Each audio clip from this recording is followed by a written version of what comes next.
Y recuerdo tanto que saltó delante de todos los soldados afuera el potrero y alzó las manos al cielo así delante de todos, gritó duro y dijo: Dios, si existes, mátame ya. Ese hombre se quedó ahí como 30 segundos y todos los soldados lo miraban y me miraban a mí, mi sargento me miraba y yo dentro de mí, porque yo quería que Dios lo matara, que Dios mostrara que sí existe. A la edad de 17 años, cuando Dios me llamó al ejército, porque como algunos de ustedes saben o han escuchado, mi anhelo siempre fue servirle al Señor en el ministerio. Pero la noche que tuve esa experiencia con Dios a los 17 años, y Dios me dijo a mí: no te voy a moldear en una iglesia, te voy a moldear en el ejército. Esa noche Dios me prometió que iba a ir al ejército y que iba a vivir cosas que jamás había vivido y que no iban a ser buenas, pero Él me prometió que iba a estar conmigo. Él me prometió que no me dejaría solo y que cuando hiciera lo que tenía que hacer en mi vida me iba a dar la oportunidad de ser pastora. Antes no.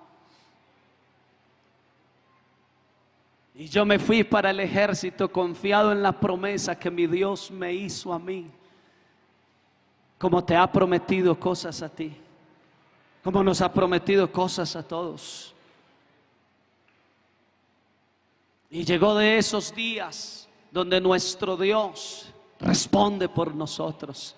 Es que, hermano, por Dios, yo quisiera que usted entendiera y que comprendiera la grandeza de este Dios tan maravilloso, el dueño de esta iglesia, que es fiel a sus promesas, que es fiel a su palabra, que Él responde por nosotros. Aleluya.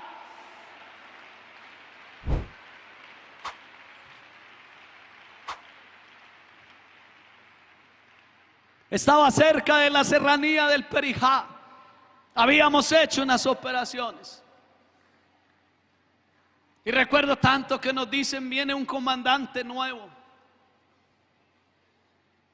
Llegó un subteniente, salido hacía poquito de la escuela militar. Andábamos con un sargento. Y cuando el helicóptero llega y deja a mi teniente, nos forma a todos. Como les dije, ahora me bauticé a los 14 años. Y mi teniente nos forma a todos y el saludo de él es: para no tener problemas aquí con ninguno, todos han de saber que soy ateo. Y que lo peor que le puede pasar al mundo son los evangélicos. Y todos voltearon a mirarme. Y como buen paisa, los paisas somos habladores,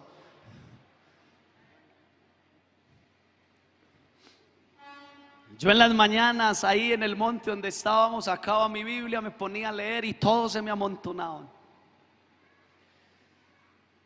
Y yo lo había hecho, no había problema hasta ese día.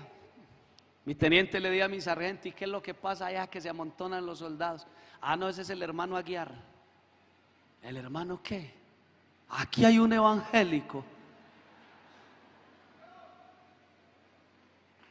Sargento, dele la orden a ese soldado. No quiero nada que ver con evangélicos. No quiero que me le enseñe esa bobada a mis soldados. Mi sargento me dice: hey, hermano Aguiar, mi teniente no quiere que hable de Dios. Y yo: no, es que yo me siento a leer la Biblia y ellos me arriman.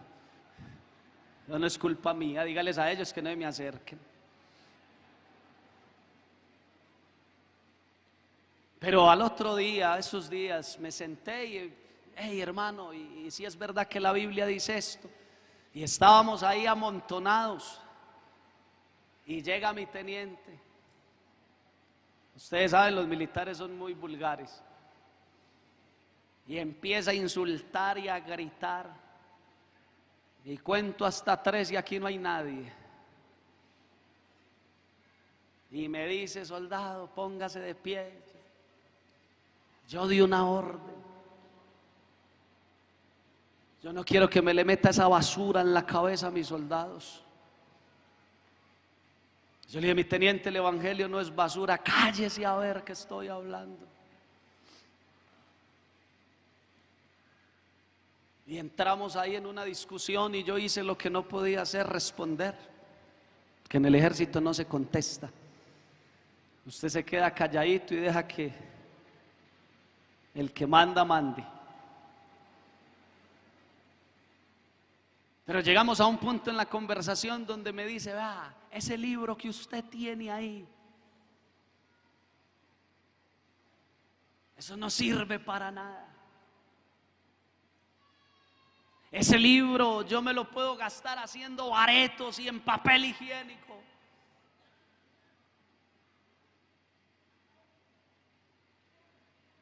Y le dije: mi teniente, usted tiene que respetar a Dios. Tiene, me dijo.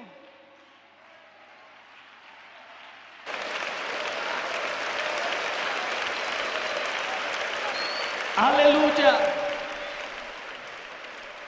Y me dijo: tiene. ¿A cuál Dios?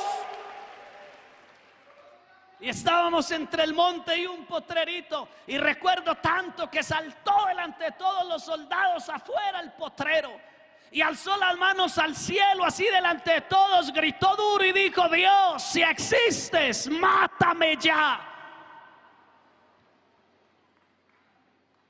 Y ya me había volado el aguiar,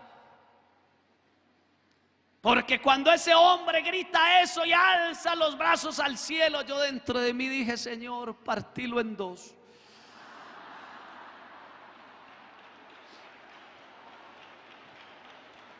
Uno de muchacho es así. Yo no voy a decir aquí que no. Y yo era ahí esperando que sonara el trono y que cayera al suelo, y yo era entre mí: Señor, usted tiene puntería. Pero no pasó nada. Ese hombre se quedó ahí como 30 segundos y todos los soldados lo miraban y me miraban a mí, mi sargento me miraba, y yo dentro de mí, porque yo quería que Dios lo matara, que Dios mostrara que sí existe. Se me pegó lo de Jacobo y Juan.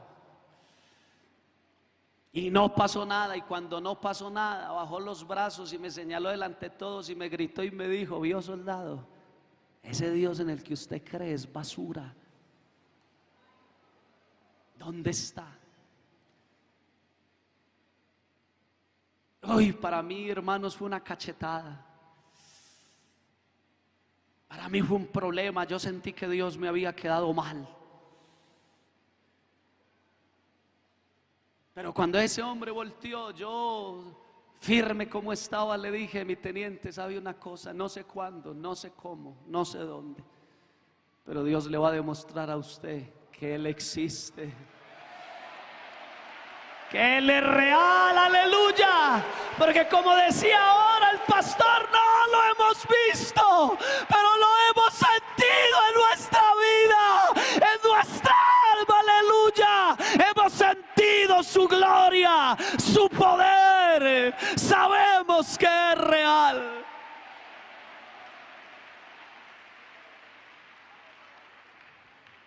Y entramos a una operación en la serranía del Perijá. Les resumo: a los 8 días estaba yo enfermo, no sabía qué tenía. Salimos a esa operación y me enfermé. No era capaz de comer, sudaba, vomitaba todo el día. Caminaba, caía al suelo con equipo, con fusil, convulsionaba. Los muchachos me levantaban, me escurrían el sudor, volvían y me ponían el uniforme y hágale. Y cuando mi sargento no aguantó más, llamó a mi teniente que estaba en la parte de atrás con la compañía y le dijo: mi teniente, traigo a guiar mal, porque llevábamos muchos días rompiendo selva en la serranía. Y sabe que cuando mi teniente pasó ese día por la tarde, a los 8 días, llevaba sin probar bocado, solo agua. Cargaban agua, era para mí, porque eso, tome agua y agua. Me había infectado de paludismo y como no me lo habían tratado, se me había convertido en un paludismo cerebral. Yo vi morir soldados en el monte de paludismo cerebral. 8 o 10 días máximo resiste el cuerpo sin tratamiento. Yo duré 15 días. Y a los 8 días mi teniente pasó y estaba yo tirado. Sargento, ¿qué es lo que pasa? No, es que Aguiar ya no resiste. Me miró y me dijo: soldado, ¿y dónde está su Dios? ¿Dónde está? Y le dijo a mi sargento: quítele el equipo, pero le deja el chaleco y el fusil. Que si se muere, que se muera con el fusil encima. Así es el ejército. Y me quitaron el equipo.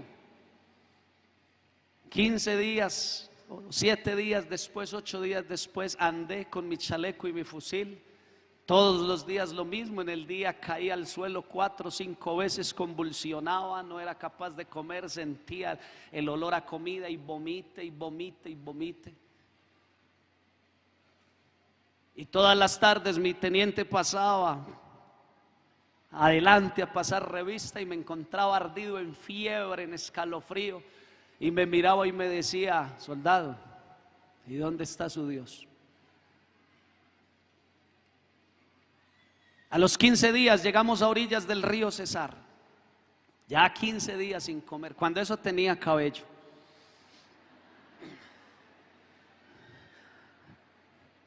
$15 sin comer, sin afeitarnos. A mí me sale mucha barba. Llegamos a orillas del río Cesar. Iba yo caminando así, no caminaba, me arrastraba, era un camuflado con un esqueleto encima. No nos podían, no había cómo entrar un helicóptero por el orden público, no había una pastilla, no había nada. Iba así yo arrastrando el cuerpo y de pronto vi así las chanclas de unas mujeres campesinas que cruzaron de un caserío que había al otro lado del río. Y yo alcé el rostro para saludar a las señoras y cuando me vieron gritaron: ¡ah! ¿Qué le pasa al soldadito? Un consejo: no le digan a un soldado soldadito, por favor. Díganle en soldado. A él no le pasa nada, él está aliviado. Porque esa es la mentalidad del ejército, ¿sí? Mano, yo era una calavera andando. Yo era sino huesos. Las cuencas de los ojos eran por allá. Yo estaba más al otro lado que a este. Pero me partía el alma, me dolía en el corazón la afrenta de ese teniente. Todos los días en la tarde. Ya no era capaz ni leer la Biblia. Los muchachos me acostaban y me la ponían aquí en el pecho. Pero en la noche ardido en fiebre, hermanos, con un desespero encima. Lo único que venía a mi mente era la palabra de Dios. Y era Dios diciéndome: persevera, resiste, aguanta. Porque Él estaba ahí conmigo, aleluya.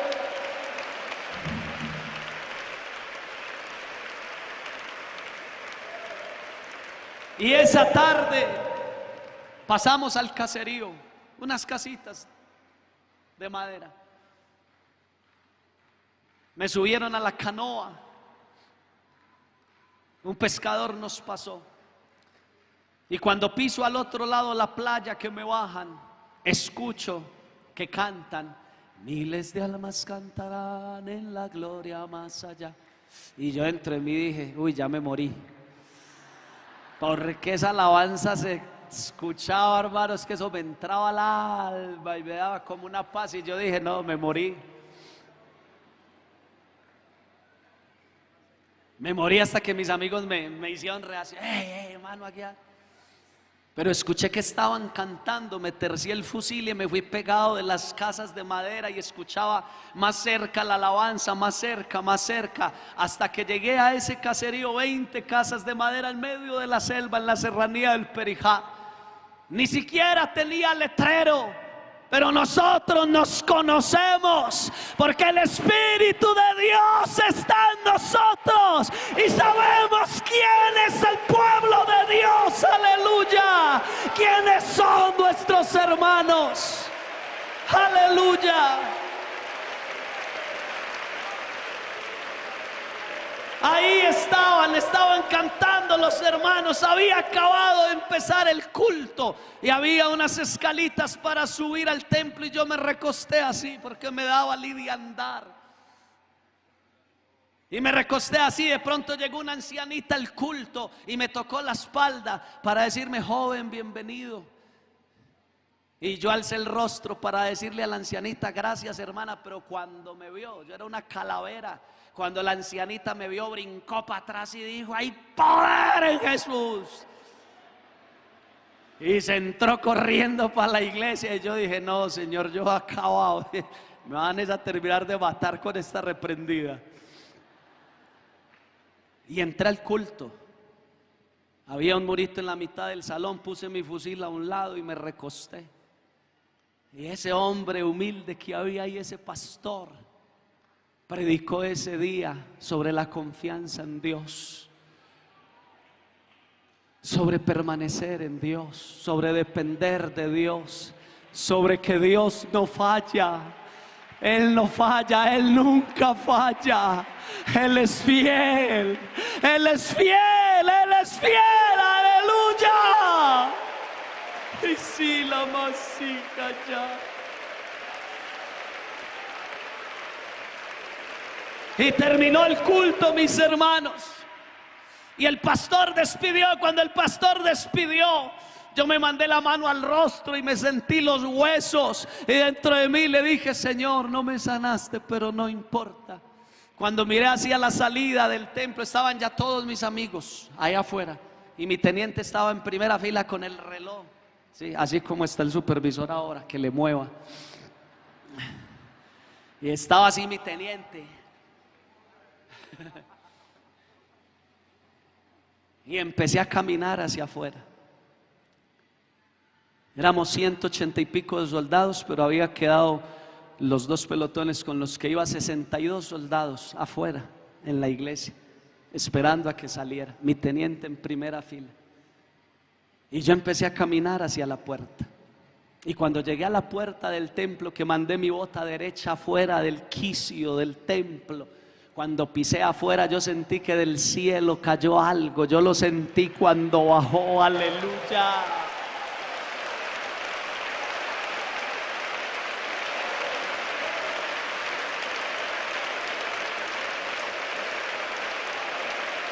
Aleluya. Y se me metió por la bota y empezó a subir por mi cuerpo algo caliente. Y cuando llegó aquí a esta parte, escuché cuando hizo. Y cuando hizo, estaba yo parado afuera de la iglesia. Y había 32 soldados así. Y yo los miré a todos. Y dentro de mí dije: ay, Señor, esta gente se enloqueció. Y los soldados eran así. Y le salían lágrimas. Y yo miraba para todos lados porque yo no entendía qué había pasado. Yo no sabía lo que había pasado. Yo no entendí porque simplemente salí del templo y estaba parado ahí afuera.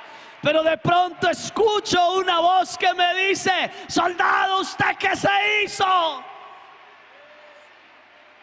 Y cuando miré, estaba mi teniente desesperado, buscando en los bolsillos un espejo.